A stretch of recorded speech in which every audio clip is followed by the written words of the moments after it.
ដែនអង្គគឺក្រុងឈ្មោះចម្ប៉ាសព្វថ្ងៃគេហៅផាក់កាឡួរនៅលើឆ្នេរទន្លេគង្គាខាងស្ដាំប្រទេសស៊ុលមានស្រុកប៉េងកាល់ខាងលិចទីក្រុងដែលធំគឺបូរីដែលល្បីដោយប្រាសាទមួយឈ្មោះថា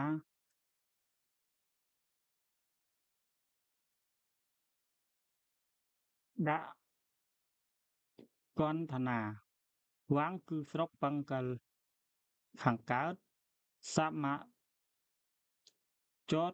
សមាដតគឺមាត់ទន្លេគង្គាកាមរូបគឺស្រុកអាសាំហ្វុនត្រាក់គឺស្រុក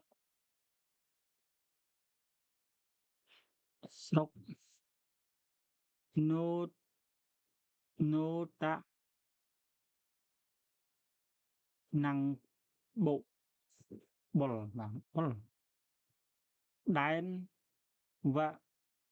រិជ្ជីដែនវរិជ្ជីឬវជ្ជីតាំងជានគរមួយមានត្រកូល8ត្រកូល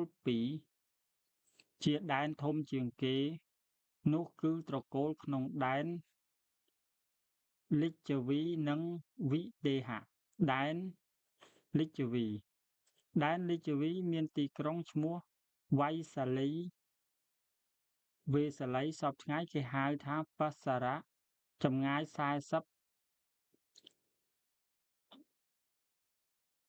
គីឡូម៉ែត្រពីទីក្រុងបក្កណៈនៅលើឆ្នេរខាងកើតស្ទឹងកន្តុក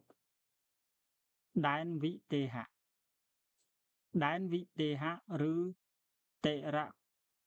ភុតេឬតិរភុតៈសព្វថ្ងៃមានទីក្រុងឈ្មោះ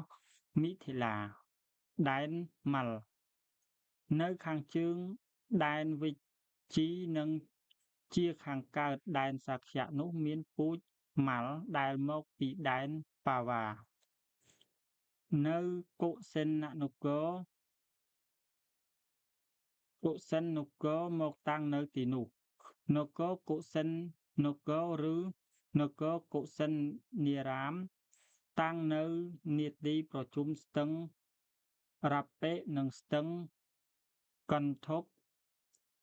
នៅលើដែននេប៉ាល់ស្រុកប៉ារ៉ានៅកណ្ដាលនគរកុសិនារានិងវៃសាលីដែនវត្តបាលីវាំងស័កនៅខាងត្បូងដែនកោសលនិងខាងលិចដែនកាសីមានទីក្រុងឈ្មោះកោសំពី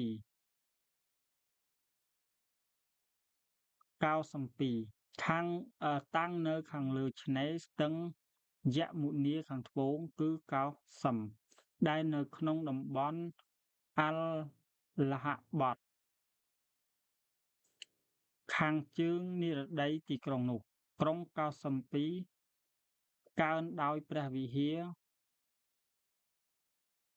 បតវិការ៉ាម1ខូសេតារាម1បាវ៉ារី1ក្នុងពុទ្ធសម័យក្សត្រគ្រងរាជ្យដែនវត្តព្រះនាមថាឧទ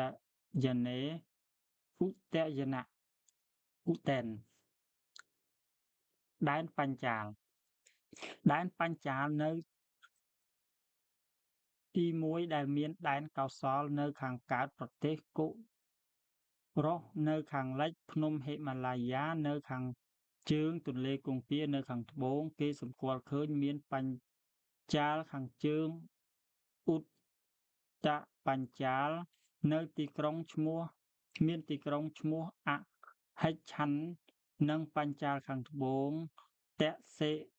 នបញ្ចាលមានទីក្រុងឈ្មោះកាសឹមកំពីល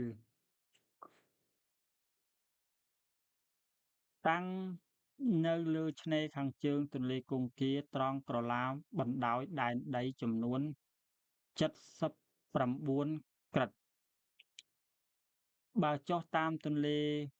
មកគេប្រទះឃើញក្រុងសង្កាសបាលីសង្កាសមួយនៅទីក្រុងកញ្យាកុច្ចបាលីកញ្ញាកុច្ជាកញ្ញាកុច្ជាសពថ្ងៃហៅកាណូតបើដែនកាត់ត្រង់តម្រង់ទៅទិសខាងលិចអ្នកដំណើរនោះគេនឹងបានប្រទះឃើញនៅប្រទេសម៉ាតាសជាខាងនាយសមុទ្រយមុនាហើយនៅខាងត្បូងប្រទេសគឺប្រទះឃើញប្រទេសសូរសែនទៀតមានទីក្រុងឈ្មោះមធុរានៅខាងជើងប្រទេសម៉ាតាសមានពូជអ្នកដែនគុរុតាំងនៅទីនោះហើយតាំងឈ្មោះប្រទេសនោះថាគុរុក្សេត្រដែលមានទីក្រុងឈ្មោះឥន្ទ្រប្រស្ថបើដើរតម្រង់ទៅទិសខាងពាយ័ព្យវេលាដែលចេញផុតប្រទេសគុរុក្សេត្រគេនឹងចូលទៅក្នុងប្រទេសស្ទឹងប្រាំងបញ្ចាមដែលពូជមន្ត្រតាំងជាប្រទេសមានទីក្រុងឈ្មោះសាកាឡៈ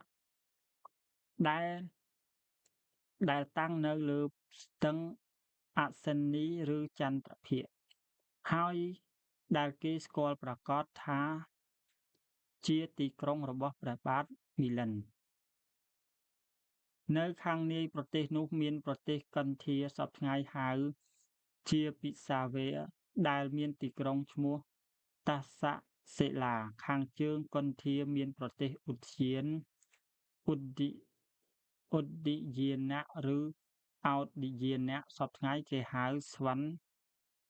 ត់ហើយឆ្ងាយពីនេះទៅទៀតមានពូជកម្ពុជាទីក្រុងឈ្មោះទ្វារកៈបើដើរកាត់ក្បែរភ្នំ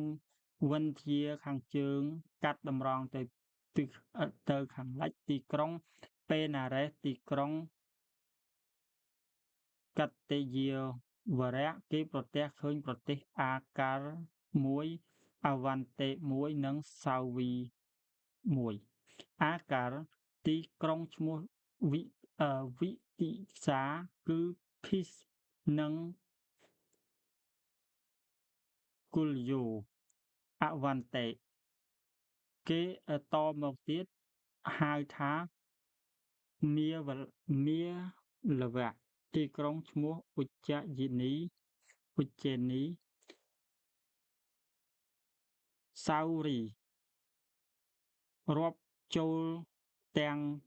សុរាសគឺសព្វថ្ងៃគេហៅកតេយា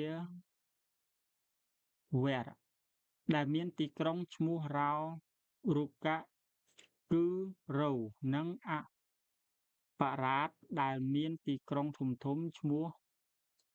ផារុក